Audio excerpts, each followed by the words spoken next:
Morning, everyone. Can you hear that plane? There's a plane overhead. I'm sitting in a swing today, just for a little bit of a change. So if you see me rocking, it's not because I'm slowly going insane. It's just because I'm sitting in a swing. Welcome to MRTB, which reads the Bible. We're in Mark's Gospel, Mark chapter 1 still. There might be a bonus episode this week. I forgot that we recorded an episode while I was away in Canberra, so I'll pop that out maybe at some point and you can watch it in your spare time, all the spare time that you have. Here, this is Mark chapter 1, verse 40. A man with leprosy came to him and begged him on his knees. Did you know that when we think of leprosy, we think of that like the actual disease leprosy where people's fingers start falling off? And have you seen that movie Ben-Hur? Probably not. It was made in the 50s.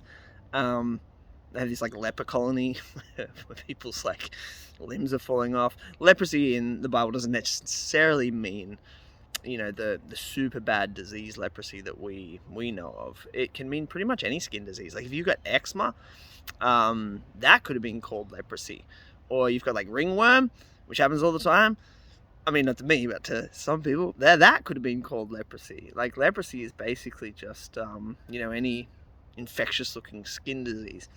And in Leviticus 24, I didn't look that up, I'm trying to remember from memory.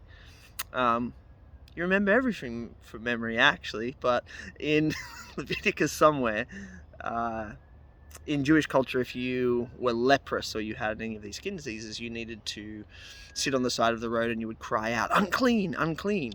You needed to live outside the city so that you wouldn't spread it to people.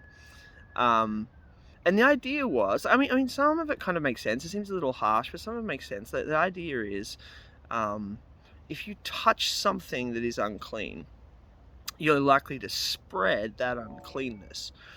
It will spread from that thing that's unclean to you, and then you will spread it to someone else, and it can kind of like very quickly spread through the whole community. Now, I could do a whole like 40-minute talk on what it means to be unclean. It doesn't, in this context, mean you're sinful. It never really meant you're sinful, but it just meant uncleanness can kind of get passed from you to you to you, and make it harder for you or make you unable to move into the temple and into the presence of God.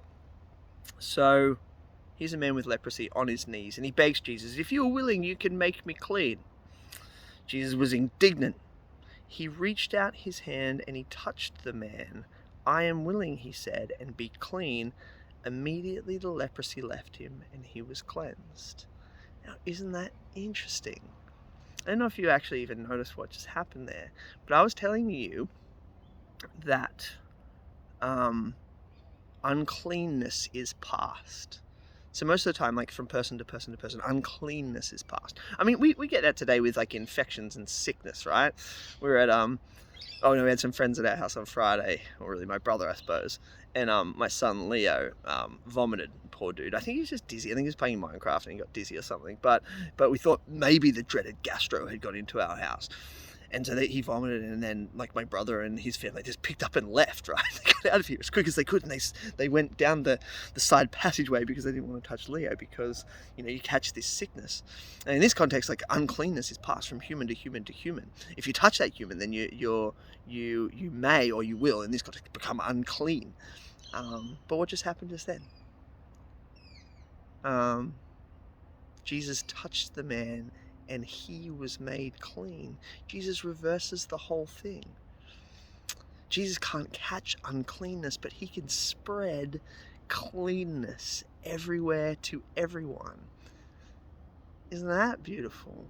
The power of Jesus to rescue and to renew and to make us all clean again is seen right here in this moment in Mark's Gospel. Wonderful.